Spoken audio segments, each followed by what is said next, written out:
Panorama group, जो सोचता है वो करता है।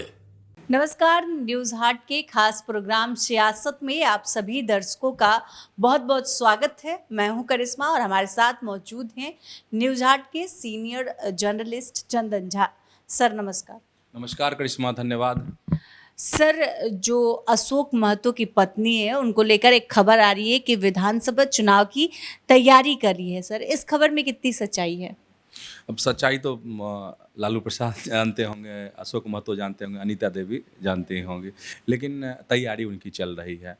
और अशोक महतो जो है उनकी पत्नी अभी लोकसभा का चुनाव लड़ी मुंगेर से ललन सिंह के खिलाफ में, लेकिन वो शिकस्त खा गई, हार गई चुनाव।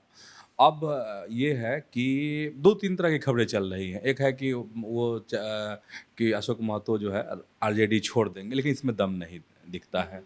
वो आरजेडी में ही रहेंगे, उनकी पत्नी भी रहेंगी, लेकिन आगे जो है मतलब सियासत और पुख्ता हो, मजबूत हो, इसकी कोशिश अशोक महतो कर रहे हैं। और अपनी पत्नी को जो नवादा में जो विधानसभा है वारसिलीगंज, वहाँ से चुनाव लड़ाने की उनकी तैयारी शुरू हो गई है। 2025 अगला जो विधानसभा चुनाव होगा वहाँ से। अच्छा, अगर हम वर्तमान की बात करते हैं तो यहाँ जो है बीजेपी की विधायक हैं वारसिलीगंज से अरुणा देवी वर्तमान में।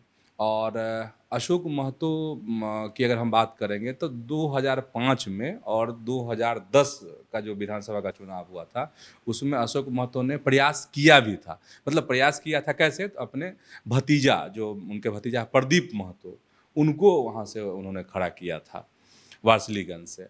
अब जो है, अब आगे की जो सियासी लड़ाई है अशोक महतो की यही है कि हर हाल में जो है पत्नी को विधायक बनाया जाए। और वो सांसद तो नहीं बनी, विधायक बना दिया। हाँ, सांसद तो नहीं बनी, ललन सिंह से चुनाव हार गए, लेकिन अब यही कोशिश है उनकी। और इंतजार है कि हाँ, लालू प्रसाद अब क्या करते हैं, तेजस्वी यादव का क्या रुख रहता है। लेकिन अपनी तैयारी वो कर रहे हैं वहाँ से विधानसभा चुनाव लड़ने की। कौन? तो अनीता देवी। सर, बीजेपी के होश ठिकाने आ गए सर, इस तरह की बात चल रही है सर, कैसे? इसको समझना होगा। जैसे अभी लोकसभा का चुनाव हुआ तो, और एक इंटरव्यू में जो बीजेपी के राष्ट्रीय अध्यक्ष हैं जेपी नड्डा ने कहा था कि भाजपा को अब आरएसएस की ज़रूरत नहीं है, बैसाखी की ज़रूरत नहीं है। और संयोग ऐसा बना कि सारी चीज़ें जो है बदलने लगी हैं। जैसे ही चुनाव परिणाम आया वैसे ही ये चीज़ें दिखने भी लगी। अब क्या है कि जो परिणाम बेहतर नहीं हुए, मतलब पूर्ण बहुमत जो भाजपा को प्राप्त नहीं हुआ, उसके पीछे कई कारण हैं। लेकिन एक अहम कारण यह भी है, जो राजनीतिक विशेषज्ञ हैं, विश्लेषक हैं, वह कह रहे हैं कि अहम कारण है कि आरएसएस से, मतलब संघ से समन्वय नहीं हो पाया बीजेपी का, और जिसका परिणाम जो है भाजपा को आज भुगतना पड़ रहा है। लेकिन अब भाजपा की यह कोशिश है कि आगे के जो भी चुनाव हैं उसमें बेहतर जो है समन्वय स्थापित किया जाए। और आगे के अगर चुनाव की बात हम करते हैं तो देश में अभी 3 विधानसभा होने हैं 3 राज्यों में। जैसे झारखंड में विधानसभा का चुनाव होना है, महाराष्ट्र में होना है, हरियाणा में होना है। तो अब इसको बेहतर करने की कोशिश की जा रही है। और तीनों राज्य में जो गतिविधि अभी चल रही है बीजेपी की संघ से समन्वय बेहतर करने की, उसमें से अगर खबर की शुरुआत हम करते हैं तो हरियाणा के बारे में अभी सोमवार को मीटिंग हुई है, एक बड़ी मीटिंग हुई है हरियाणा में। और उस मीटिंग में जो हरियाणा के मुख्यमंत्री हैं नायब सैनी, वो थे केंद्रीय मंत्री, और पूर्व मुख्यमंत्री हरियाणा के मनोहर लाल खट्टर थे। इसके बाद धर्मेंद्र प्रधान भी थे इस मीटिंग में जो सोमवार को हुई है। और जो हरियाणा बीजेपी के प्रभारी हैं विप्लव देव, वो भी थे इस बैठक में। इसके बाद सह प्रभारी हैं सुरेंद्र सिंह नागर, वो भी मौजूद थे इस बैठक में।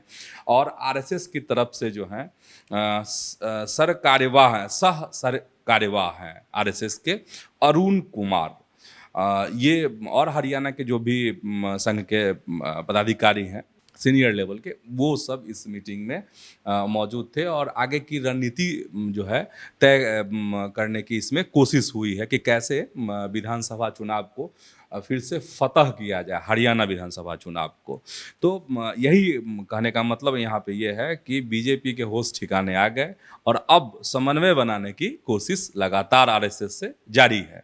और संघ से अगर कहेंगे तो जो अरुण कुमार हैं सह सर कार्यवाह, उनको जिम्मेदारी दी गई है कि बीजेपी से समन्वय बनाने के लिए। तो संघ से हर जगह यही अभी जा रहे हैं। अब एक तो ये हो गया, अब झारखंड की बात कर लेते हैं। तो झारखंड भाजपा के जो प्रभारी हैं वो असम के मुख्यमंत्री हैं हेमंत बिश्व शर्मा। तो उनकी भी मुलाकात हुई है, लंबी बातचीत हुई है, बड़ा मंथन हुआ है।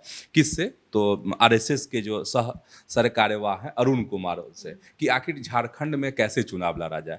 विधानसभा चुनाव होना है तो यहाँ भी वही दिख रहा है। अब हम महाराष्ट्र की बात करते हैं, महाराष्ट्र की बात बता देते हैं। और 2 दिन बैठक हुई है महाराष्ट्र में इसी तरह की, मैंने समन्वय बेहतर करने की। और उसमें वो जो बैठक हुई है उसमें केंद्रीय मंत्री भूपेंद्र यादव शामिल थे महाराष्ट्र वाली बैठक में, फिर अश्विनी वैष्णव थे इस बैठक में, और आरएसएस की तरफ से अरुण कुमार थे इस बैठक में। और महाराष्ट्र में भी इसी तरह का बेहतर जो है समन्वय बनाने की कोशिश जो है बीजेपी कर रही है आरएसएस से, और आगे की रणनीति बना रही है। तो इसीलिए कहा जा रहा है कि बीजेपी के जो होश हैं वो ठिकाने आ गए लोकसभा चुनाव परिणाम के बाद, और आगे जो है हर कदम को फूंक कर रखना चाहती है। मतलब आरएसएस से बेहतर संबंध बनाते हुए, बेहतर समन्वय बनाते हुए आगे की सियासी लड़ाई लड़ना चाहती है भाजपा। सर, राज्यसभा सांसद जया सदन में काफ़ी भड़क गई सर, क्या है पूरा मामला, क्यों गुस्से में दिखाई दी? हाँ, ये मामला परसों का है, राज्यसभा का ये मामला है। और राज्यसभा के उपसभापति हैं हरिवंश नारायण सिंह। उसमें ये वीडियो अभी बहुत वायरल हो रहा है और इसके लोग मौज भी ले रहे हैं। मतलब जया बच्चन को ट्रोल किया जा रहा है। श्रीमती जया अमिताभ बच्चन जी, प्लीज। सर, सिर्फ जया बच्चन बोलते तो काफी हो जाता। यहाँ पूरा नाम लिखा था इसलिए मैंने रिपीट किया। ये जो है कुछ नया तरीका निकला है कि महिलाएं जो है अपने पति के नाम से जानी जाएंगी, उनका कोई अस्तित्व नहीं। क्योंकि यहाँ नाम दर्ज है। नहीं सर, इसलिए मैंने कहा उनकी कोई उपलब्धि नहीं है अपने में और अस्तित्व नहीं। आपकी बड़ी विशिष्ट तो उपलब्धि ये जो नया शुरू हुआ है, आई जस्ट, ये वीडियो जो वायरल हो रहा है और ट्रोल किया जा रहा है जया बच्चन को, तो ये उलझ पड़ी किससे? जया बच्चन उलझ पड़ी हरिवंश नारायण सिंह से, मतलब राज्यसभा के उपसभापति से। और क्या हुआ था कि जो हरिवंश हैं उन्होंने नाम पुकारा था अपनी बात रखने के लिए जया बच्चन का, जिसमें उन्होंने कहा था जया अमिताभ बच्चन। ठीक है, इसके बाद जो है जया बच्चन भड़क गई, नाराज हो गई।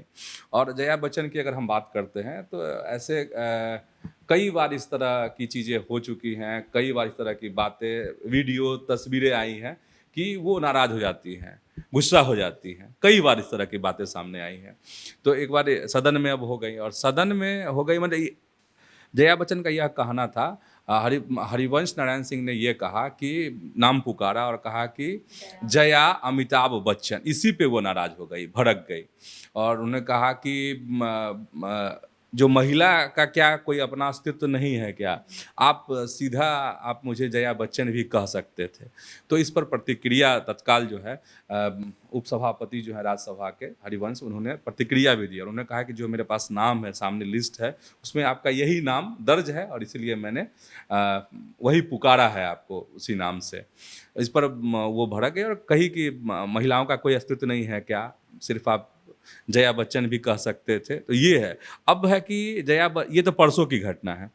जया बच्चन जो है नहीं, शनिवार की घटना है। जया बच्चन को ट्रोल किया जा रहा है अब इसको लेके, तरह तरह के मीम्स, कमेंट्स जो हैं वो आ रहे हैं। अब इसमें बहुत यूजर लिख रहे हैं कि जया बच्चन बहुत घमंडी हैं, बात बात पर गुस्सा हो जाती हैं, नाराज हो जाती हैं। और एक यूजर यह भी लिखते हैं कि अगर रेखा अगर होती तो ऐसा कभी नहीं बोलती, कि अमिताभ बच्चन का नाम आपने क्यों जिक्र कर दिया। तो इस तरीके से ट्रोल किया जा रहा है जया बच्चन को। तो आज की इस वीडियो में इतना ही। आगे की खबरों के लिए अपना चैनल न्यूज़ हाट को सब्सक्राइब कर ले। अगर फेसबुक पर देख रहे हैं तो पेज को लाइक करना ना भूलें। हमारी वेबसाइट है newsart.com, उसे भी ज़रूर विजिट करें। धन्यवाद।